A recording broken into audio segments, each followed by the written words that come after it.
Hi hello எல்லாருக்கும் வணக்கம். நான் உங்கள் நித்யா. எல்லோரும் எப்படி இருக்கீங்க? நல்லா இருப்பீங்க நம்புகிறேன். இன்றைக்கி நம்ம வீடியோ பதிவில் என்ன பார்க்க போகிறோம் அப்படின்னா, கோட்டமந்த கருப்பசாமி பற்றி தாங்க பார்க்க போகிறோம். இந்த கருப்பசாமி எங்கே இருக்காருன்னு பார்த்தோம் அப்படின்னா, மதுரை மாவட்டம் உசிலம்பட்டி தாலுக் பக்கத்தில் கருமாத்தூர்ன்ற கிராமத்தில் தான் இந்த தெய்வம் அமைஞ்சிருக்காரு. இந்த தெய்வத்தோட கோவில் வந்து ரொம்ப மிகப்பெரிய கோவில்லாம் கிடையாது, நார்மலான ஒரு கோவில் தான். அந்த கோவில் போகிற வழியில் ஒரு மிகப்பெரிய ஆலமரம் இருக்கும். அது உள்ளார போனோன்னா கோவில் அருமையாக இருக்கும். இந்த தெய்வத்தோட வரலாறு என்னன்னு பார்த்தோம் அப்படின்னா, கிட்டத்தட்ட ஒரு 300 வருஷங்களுக்கு பழமையான தெய்வம் தான் இந்த தெய்வம். அதாவது கோட்டமந்த கருப்பசாமி. இந்த தெய்வம் வந்து ஒரு சின்ன கல்லால் உருவாக்கப்பட்டது. இந்த தெய்வத்துக்கு முன்பகுதியில் முத்தாளம்மன் அப்படின்னும் ஒரு தெய்வம் இருக்கப்பட்டதாக சொல்லப்படுறாங்க. இந்த தெய்வம் வந்து கல்லால் இருந்ததை வந்து ஊர் மக்கள் என்ன பண்ணுறாங்க அப்படின்னா, பொதுக்கூட்டம் கூட்டி வரி வசூல் பண்ணி நம்ம ஒரு சிலையாக வச்சிடலாம் அப்படின்னு பிளான் பண்ணுறாங்க. ஒரு கட்டத்துக்கு மேலே ஊர் மக்கள்கிட்டேருந்து வரி வசூலானதை கொண்டு போயிட்டு சிலை வந்து இந்த ஹைட்டுக்கு இந்த அகலத்துக்கு எங்களுக்கு வேணும், இந்த மாதிரி வேணும் அப்படின்னு வந்து சொல்லி வச்சுட்டு வர்றாங்க. சிலை செய்கிற இடத்துல சொல்லி வச்சுட்டு இவங்க வந்துட்டாங்க. கிட்டத்தட்ட ஒரு 48 நாட்கள் கழித்து அங்கே போய் கேட்குறாங்க, சிலை ரெடி ஆயிடுச்சான்னு சொல்லிட்டு. அவங்களும் சிலை ரெடி ஆயிடுச்சு, நல்ல நாள் பார்த்து பூஜை போட்டுட்டு நாங்கள் வண்டியில் ஏற்றி விட்றோம் அப்படின்னு சொல்லி அங்கே உள்ள ஆட்கள் சொல்லி அனுப்பிச்சிட்டாங்க. ஒரு நல்ல நாள் சொல்லி விடுறாங்க. இந்த நல்ல நேரத்தில் வந்து நீங்கள் சிலையை ஏற்றிக்கிட்டு போங்க அப்படின்னு சொல்கிறாங்க. சரின்னு சொல்லிட்டு இவங்க அங்கேருந்து கிளம்பி வந்தவங்க திரும்ப அவங்க சொன்ன அந்த நாள் நல்ல நேரம், நல்ல சுபமுகூர்த்த தினமாக பார்த்து இவங்க கிளம்பி போகிறாங்க சிலையை ஏற்றிட்டு வர்றதுக்கு. அந்த ஊரில் இருந்த அந்த சிலை செஞ்சவர் என்ன பண்ணுறாரு அப்படின்னா, 2 கருப்பசாமி சிலை செய்கிறதுக்காக அவங்களுக்கு ஆர்டர் கொடுத்துருக்காங்க. 2 சிலையுமே ஃபினிஷ் பண்ணிட்டாங்க, அதாவது செஞ்சு முடிச்சிட்டாங்க. ஒரு கட்டத்துக்கு மேலே 2 சிலையுமே ஒரே நாள் டெலிவரி பண்ணுற மாதிரி இருந்திருக்கு. அதாவது ஒரே நாளில் அந்த ஊர்களுக்கு அனுப்புகிற மாதிரி இருந்திருக்கு. ஒன்று வந்து சோழவந்தான் கருப்பசாமி கோவில், இன்னொன்று வந்து கோட்டமந்த கருப்பசாமி கோவில். இந்த 2 சிலைகளும் என்ன பண்ணுது அப்படின்னா, கோட்டமந்த கோவிலுக்கு வர்ற கருப்பசாமி சிலை வந்து சோழவந்தான் கோவிலுக்கு போயிட்டதாகவும், சோழவந்தான் கோவிலுக்கு அனுப்பக்கூடிய சிலை வந்து இந்த கருமாத்தூர் கோவில் கோட்டமந்த கோவிலுக்கு வந்ததாகவும் சொல்லப்படுது. கருமாத்தூருக்கு வர வேண்டிய அந்த கருப்பசாமி சிலை வந்து சோழவந்தான் கோவிலில் போயிட்டு பல பூஜைகள், பொங்கல், புனஸ்காரங்கள்லாம் பண்ணி அந்த தெய்வத்தோட சிலையை வந்து நிப்பாட்டியிருக்காங்க. அந்த தெய்வமும் நின்றுக்குச்சு. அதுக்கப்புறம் கும்பாபிஷேகம் நடத்தி அந்த தெய்வத்தை தொடர்ந்து வழிபட்டுட்டு வந்துட்டுருக்காங்க. பட் இங்கே அதாவது கோட்டமந்த கோவிலில் வந்து அந்த சிலையை கொண்டு வந்து நிறுத்தி வைக்கிறாங்க. பட் அந்த சிலை வந்து கீழே விழுந்துடுது. சரி, இது என்ன இப்படி விழுகுது அப்படின்னு சொல்லிட்டு நல்லா சிமெண்ட்டு அது இதுன்னு போட்டு அந்த சிலையை மறுபடியும் நிறுத்துறதுக்கு ட்ரை பண்ணுறாங்க. இந்த சிலை வந்து நிற்கவும் செய்யுது. சரின்னு எல்லோரும் அந்த கும்பாபிஷேகத்தை அதை ஃபினிஷ் பண்ணிட்டு கிளம்பி போகிறாங்க. எல்லோரும் போனதுக்கப்புறம் நைட் டைமில் திரும்ப அந்த சிலை வந்து கீழே விழுந்து கிடக்குது. மறுநாள் காலையில் பூஜை பண்ணுறதுக்காக வந்தவர் பார்த்துட்டு, ஐயோ சிலை கவுந்து கிடக்கு அப்படின்னு சொல்லிட்டு எல்லாரையும் கூப்பிடுறாங்க. திரும்ப எல்லாரோட சப்போர்ட்டும் வச்சு அந்த இடத்துல நிப்பாட்டுறாங்க. கயர்லாம் இழுத்து பிடிச்சி கட்டி வைக்கிறாங்க அந்த தெய்வத்தோட சிலையை. பட் அந்த சிலை அங்கே நிற்கிற மாதிரி இல்லை, டபால் விழுந்துருது. எத்தனை முறை வச்சாலும் அத்தனை முறையும் கீழே விழுகுது. அப்போ தான் ஒருத்தர் மேலே வந்து அருள்வாக்கு சொல்லி அந்த கோட்டமந்த கருப்பசாமி இறங்கி என்ன சொல்லுதுன்னு பார்த்தோம் அப்படின்னா, இங்கே பாருங்கள், நீங்கள் வந்து அங்கே கொடுக்குற சிலையை வந்து இங்கே வாங்கிட்டு விட்டீங்க, இங்கே வர்ற நான் வந்து அங்கே கொடுத்து விட்டுட்டீங்க. இப்போ நான் வந்து அங்கே தான் இருக்கேன், இங்கே இல்லை. அதனால் என்னோடய சக்திகள் வந்து இங்கே பத்தாது, என்னோடய சக்தி ஃபுல்லும் அங்கே தான் இருக்குது. நீங்கள் 48 நாட்கள் ஹோமம் வளர்த்து பொங்கல் வச்சு கும்பாபிஷேகம் மறுபடியும் நடத்துங்க. எனக்கு ஒருத்தனை வந்து பலி கொடுங்க. அதாவது அவன் யாருக்கும் தீங்கு நினச்சிருக்கக்கூடாது, பொய் பேசியிருக்கக்கூடாது, எந்த கெட்டதுகள்லையும் அவன் கலந்துருக்கக்கூடாது. அவனுக்கானவனாக உண்மையானவனாக வாழ்ந்திருக்கணும் இந்த மண்ணில் அப்படின்னு சொல்லி அவர் சொல்கிறாரு.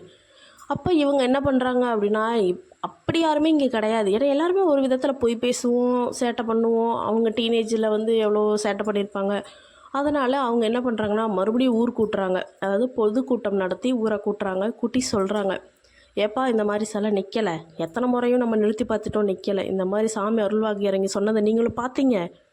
இந்த ஊரில் வந்து யார் பொய் பேசாமல், அடுத்தவனுக்கு தீங்கு விளைவிக்காமல், அடுத்தவன் பொருளுக்கு ஆசைப்படாமல் எவன் ஒருத்தன் இருக்கானோ அவனை வந்து சாமி பலி கேட்குது. அதுக்கு என்னாலேயும் முடியாது, உங்களாலேயும் முடியாது. இப்போ என்ன பண்ணுறதுன்னு சொல்லுங்கப்பா அப்படின்னு அந்த பொதுக்கூட்டத்தில் பேசிகிட்டு இருக்கும்போது ஒரு ஒடுக்கப்பட்ட ஜாதியினத்தார் ஒருத்தர் வந்து என்ன சொல்கிறார் அப்படின்னா, அவர் பேர் கருப்பு.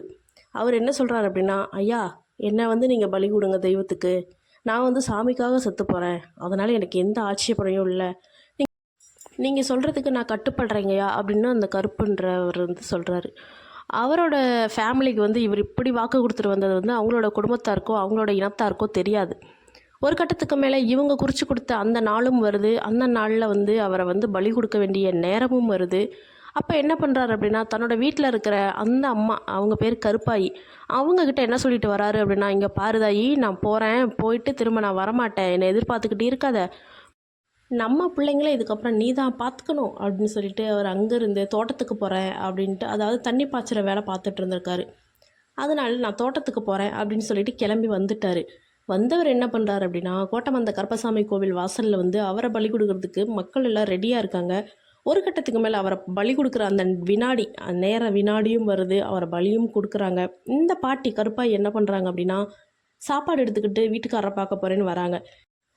அப்போ அங்குள்ள ஒரு ஆள்கிட்ட கேட்குறாங்க, ஏங்க எங்கள் வீட்டுக்காரரை பார்த்தீங்களா, சாப்பாடு எடுத்துகிட்டு வந்தேன், அந்த மனுஷனை எங்கேயும் காணோம் அப்படின்னு சொல்கிறாங்க. அப்போ அதில் ஒரு நபர் என்ன சொல்கிறாரு அப்படின்னா, ஓம் புருஷனை தான் கருப்பாயி அங்கே வெட்டி சாமிக்கு பலி கொடுத்தாங்க அப்படின்னு சொல்கிறாங்க. என்னங்க சொல்கிறீங்க அப்படின்னு அந்த தூக்கு போசியை கீழே போட்டுட்டு வேக வேகமாக ஓடி போய் கோயிலில் பார்க்குறாங்க. முக்கால்வாசி அந்த நபர், அதாவது அந்த கருப்புன்ற நபர் வந்து எரிஞ்சிட்டாரு. அவரோட உடல் பாதி அளவுக்கு எரிஞ்சிருச்சு. வெட்டப்பட்ட அவரோட தலையை என்ன பண்ணாங்க அப்படின்னா, கோட்டமந்த கருப்பசாமி கோவிலில் இருக்கிற அந்த கருப்பசாமி நிற்கலல்ல, அந்த இடத்துல ஒரு குழி பறித்து அதுக்குள்ளார இந்த கருப்புன்றவரோட தலையை வச்சு அது மேலே சிமெண்ட் வச்சு பூசி அதுக்கு மேலே தான் இந்த கோட்டமந்த கருப்பசாமி கோவிலில் இருக்கிற சிலையை வந்து நிழலி நாட்டுனாங்க. அதுக்கப்புறம் தான் அது நிலையாகவும் நின்றுதுன்னு சொல்லப்படுது. இந்த கருப்பாயி பாட்டி என்ன பண்ணாங்க அப்படின்னா, என் புருஷனே போனதுக்கப்புறம் நான் ஏன் உயிர் வாழணும் அப்படின்னு சொல்லிட்டு அவங்க வீட்டுக்கார உடல் எரிஞ்சிட்டு இருந்த நிலையில் இவங்களும் உடன்கட்டை ஏறிட்டாங்க. உடன்கட்டை ஏறினவங்க என்ன பண்ணாங்க அப்படின்னா, தன்னோட முந்தானை இருக்குல்ல, அதாவது ஒரு பெண்மணி வந்து நெருப்பில் வேகுறாங்க அப்படின்னா அவங்க உடலில் இருக்கிற அனைத்துமே கருகிடும். நரம்பாக இருக்கட்டும், சதையாக இருக்கட்டும், எலும்பாக இருக்கட்டும், துணிமணிகளாக இருக்கட்டும், முடியாக இருக்கட்டும், அனைத்துமே. ஆனால் இவங்களோட சேரீ, அதாவது சேலை வந்து என்னாச்சு அப்படின்னா, அவங்களோட முந்தான சேலை வந்து தீக்கு மேலே வந்து காற்றுல வந்து இப்படி பறந்துட்டு இருந்திருக்கு. அங்கிருந்த மக்கள் என்ன பண்ணாங்க அப்படின்னா, அதாவது ஒடுக்கப்பட்ட மக்கள் தானே அதை எரியுட்டுறாங்க. அவங்க என்ன பண்ணாங்க அப்படின்னா, ஒரு குச்சியால் அதை எடுத்து என்னன்னு பார்த்துருக்காங்க. பார்த்தா ஒரு ஓட்டை கூட, அதாவது நெருப்பினால் பட்ட ஒரு ஓட்டை கூட அதில் படலை. அதனால் இது வந்து அந்த தெய்வமே அவங்களுக்கு அந்த துணியை கொடுத்ததா நினச்சி அந்த துணியை ஒரு பெட்டி உள்ளார வச்சு இப்போ வரையிலும் மாசிப்பச்சை திருவிழாவில் அவங்களும் அந்த தெய்வத்தை நினச்சி வழிபடுறாங்க.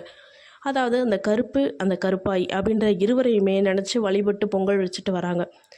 இன்னொன்று, அந்த கருப்புன்ற நபரை வெட்டின இடத்துல எந்த அளவுக்கு அவரோட ரத்தம் போணுச்சோ அந்த அளவுக்கு அவரோட இனத்தார், கருப்பு அப்படிங்கிற அந்த தாத்தாவோட இனத்தாருக்கு எழுதி கொடுத்துருக்காங்க. கிட்டத்தட்ட அது ஒரு 2.5 சென்ட் கிட்ட வரும்.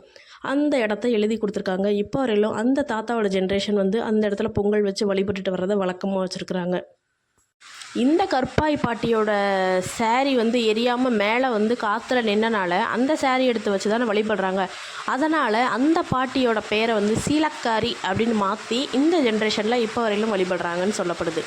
கிட்டத்தட்ட இந்த கோட்டமந்த கருப்பசாமி கோவிலுக்கு நான் வந்து சின்ன வயசுலேருந்து வந்துட்டுருக்கேன். பட் அப்போல்லாம் எனக்கு தோணவே இல்லை.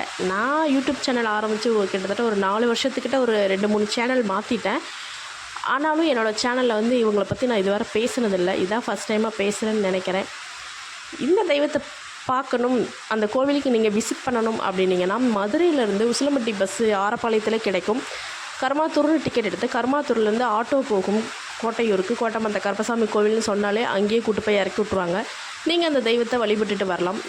இந்த பதிவில் கோட்டமந்த கருப்பசாமி பற்றின வரலாறு பற்றி எங்கள் தாத்தா எனக்கு சொன்னதை வச்சு தான் நான் உங்களுக்கு வந்து இது ஸ்டோரியாக மென்ஷன் பண்ணி அப்லோட் பண்ணியிருக்கேன்.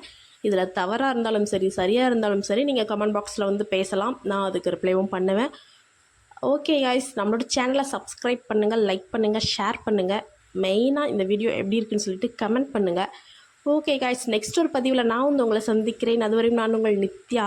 இங்கே செம்ம மழை விழுது. இதுக்கு மேலே என்னால் பேச முடியாது. ஸோ டாட்டா, பை பை, டேக் கேர்.